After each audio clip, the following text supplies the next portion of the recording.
Well, going back to maybe the Arena League, talk about like a day. You guys almost like there was no school, but you guys like would live like in an apartment complex. Did the people around you know the whole team was living amongst them, or what was that like? Yeah, I would say it varies from city to city, the experience you have, and certainly the living conditions, living experience.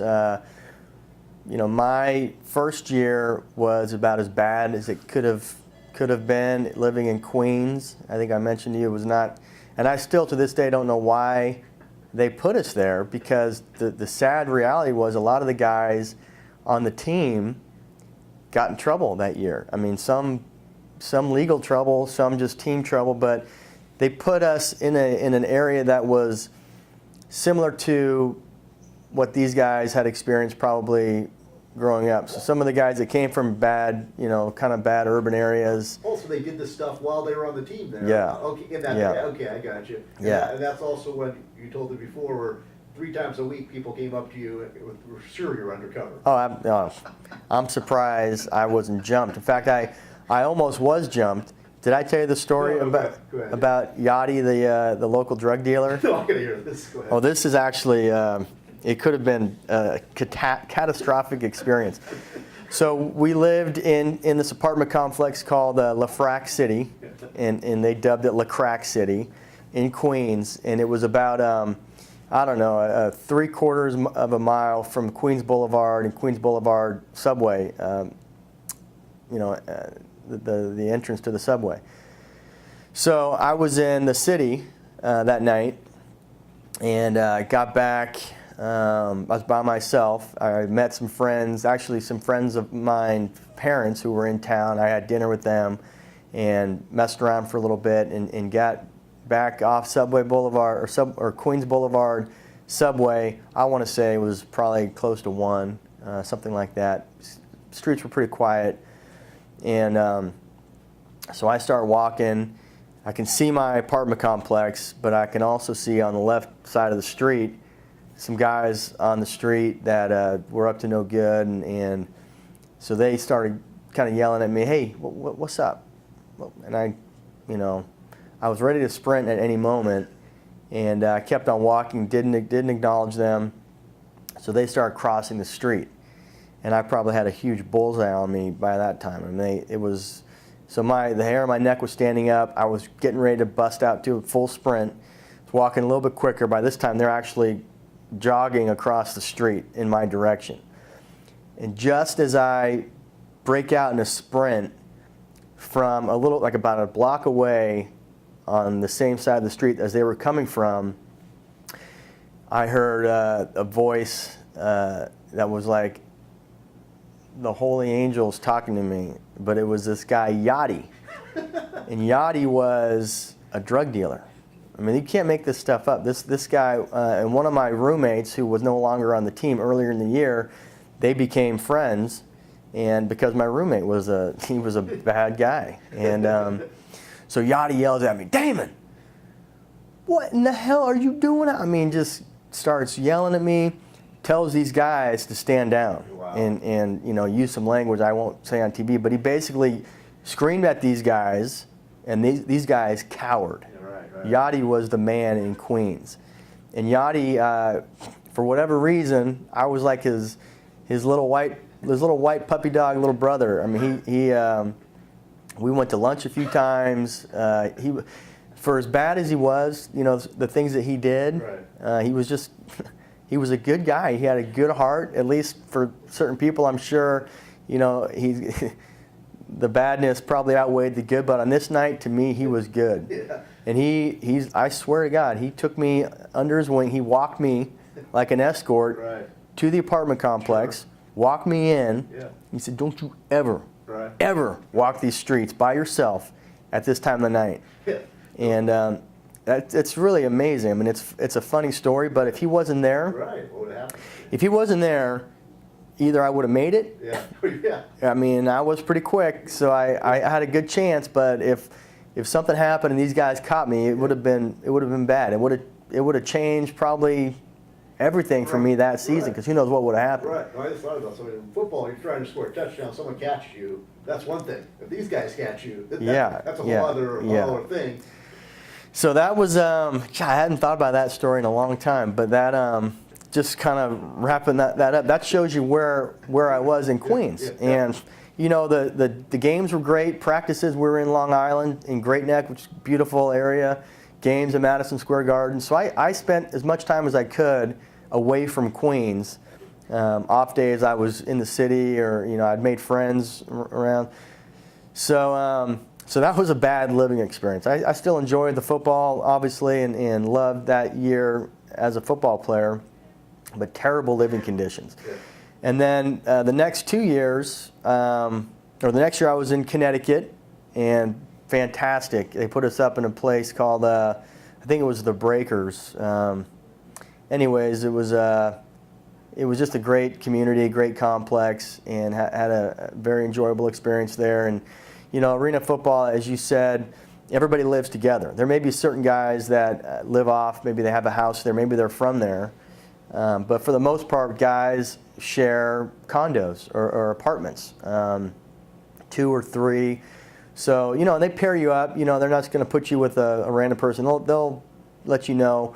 Basically, guys get to know each other during training camp, because in training camp, we're in a hotel. And then through the training camp, you get to know certain guys. And I'm gonna bunk, I'm gonna room with so-and-so. And so you end up living with somebody that you are comfortable with. And every team is different. You know, the days are different. The practice schedule is different. Usually you're in the building by 7:30. Breakfast in the building, meetings, practice, meetings after practice, and in the day, you know, I think the longest practice, you know, work day, we'll call them, because it is going to work, probably 3 o'clock in the afternoon, maybe 4, and that's with everything. That's with meeting before practice, meeting after, you know, training, weightlifting, whatever it is. And like I said, every team is different. The shortest practice schedule I had was with a guy that you may know named Jay Gruden, head coach of the Washington Redskins. I mean, we were out of that building by noon every day in Orlando. I was sitting by the pool at 12:30 my entire experience in Orlando. Plus, I had pulled a hamstring in training camp, so I was out for a good month or so. So every coach runs the organization a little bit differently, but in all the places that I played in, there are some similarities. The housing, you know, taking out LaFrac City out of the equation because that was an anomaly. But they're all fairly similar. You know, decent, not fantastic. You got your pool, you got your weight room, and you got a community there that, yeah, and you mentioned, the other tenants or residents there know. And yeah, they know, and we get to know everybody, and they got to know us, and, you know, we would hand out tickets, and it was just a really, you know, fun experience. You know, I always had put a lot of stress and pressure on myself football-wise, and always worried about your job. You know, you never know when you're going to become expendable, if you get hurt, if you're going to get your job back. Right.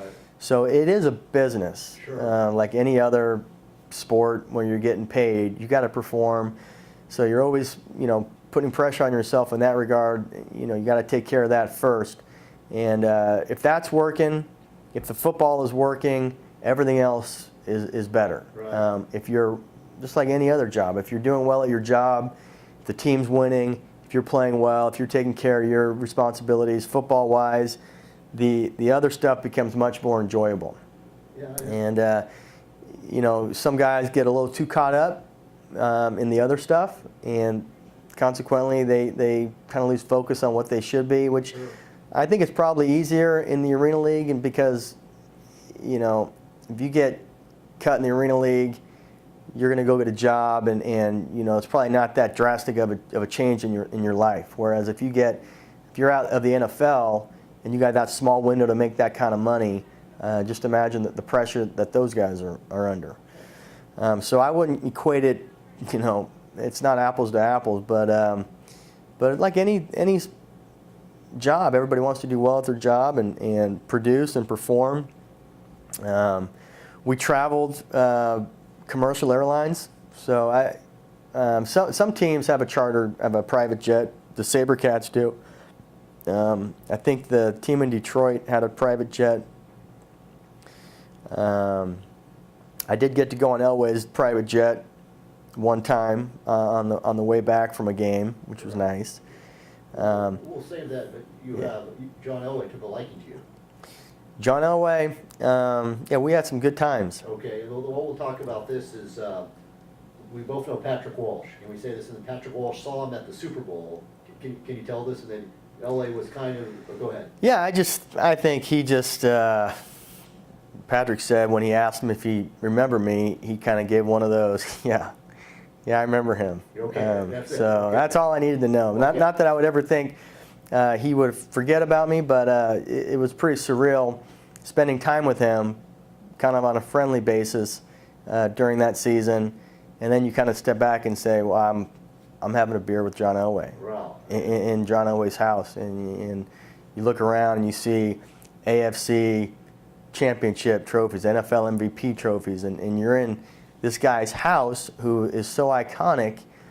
But at that time, of my life, of his life, and what was going on right then, he was just a guy I was hanging, just a good guy. Right. And he truly is one of those kinds of guys that can kind of, he's not full of himself. He doesn't put on airs. So that was really, really cool to see that side of him. And not that we kept in great contact, but certainly whenever I see him, I always reflect back to that season in 2000, was it 2003? And then the following season, because he released me the next year. Right. Shows you, it's not show friends, it's show business. So Right. they released me, and that was the end of my playing. I just kind of said, it's time to get. Yeah.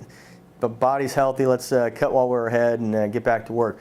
But he did. John Elway hired me the next season to do the color commentary for Comcast Mountain Sports. So I flew back to Colorado every home game to do the television broadcast. Went to a couple of away games doing radio. So I got to interact with him more and even less for me at that time because I was done playing. I'm there broadcasting, so I didn't have any of the stress or pressure of producing, of playing, of having to live up to a certain expectation. So those times were even more enjoyable probably because there was no relationship of owner player and am I performing well. It was just, hey, let's go hang out and discuss what's going on, talk about the game, and we talked about a lot of other stuff too. He's an interesting guy, and certainly probably one of the highlights of my arena football career, of my life really, in terms of places you go, people you meet, things you do. Some of those experiences I had with Elway, very memorable. I just thought of a perfect way to wrap this up. In the Arena League, you met John Elway, and who's the guy from Queens? Yaddi? What was the drug? Yaddi. Yaddi, that's it. Yeah. Okay, so in the Arena League, yeah, you meet all spectrums of both. Yeah. But actually, Yaddi was the more important guy to me. Yaddi will forever be a very important man in my life. He, who knows, maybe he saved my life. He certainly saved whatever money I had in my pocket that night. Absolutely. Okay, well, let's wrap up on that note, Damon, and we'll just find time to do more. I mean, I don't know, I could talk to you all day, but you got to go conduct some business. I got to go. I got to pay the bills. Okay, you got it, Damon. I thank you for your time today. Thanks, Brian. You got it. That's awesome.